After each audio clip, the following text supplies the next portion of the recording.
الحمد لله رب العالمين الصلاة والسلام على رسول الله صلى الله عليه وسلم وقد maanta waxaan kaga waramaynaa dardaaran uu siiyey nebiga calayhi salaatu wasalaam Abu Hurayra. Nebigu waxa uu yidhi, yaa iga qaadanaya kelmadahan oo ku camal falaya, qofku camal falana baraya. Abu Hurayra baa yidhi, aniga yaa rasuulallah. Gacanta uu qabtay Abu Hurayra waxa uu tiriyey 5 arrimood. Dardaaranka koowaad, xaaraanta iska ilaali, waxaad noqon ka dadka ugu cibaado badan.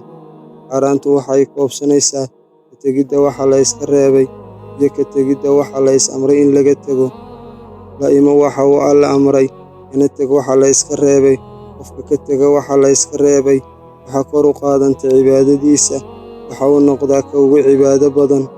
Dardaaranka labaad, raali ku noqo waxa uu Alle ku siiyo, waxaad noqon ka dadka ugu hodansan. Qofka guusha xaqa haysta waa ka ku qanca waxa uu Alle siiyo, ku qanca waxa uu Alle ku siiyo. Dardaaranka saddexaad, jaarkaaga wanaaji, waxaad noqon mu'min. Jaarkooda wanaajisaa waxa ay ka mid tahay calaamadaha iimaanka.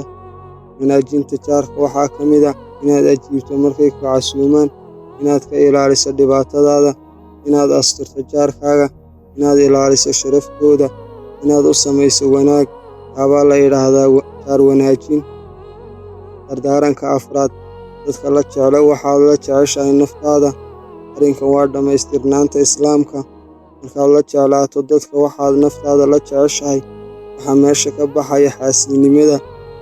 Markaad sidaas samayso, muslim baad noqoni. Dardaaranka shanaad, qosolka ha badin. Qosolka badan waxa uu dilaa qalbiga. Nebigu calayhi salaatu wasalaam waxa uu diiday qosolka badan. Nebigu waxa uu oggolaaday dhoola caddaynta. Waxa uu yidhi, walaalkaad ku qaabisho dhoola caddayn waa sadaqo.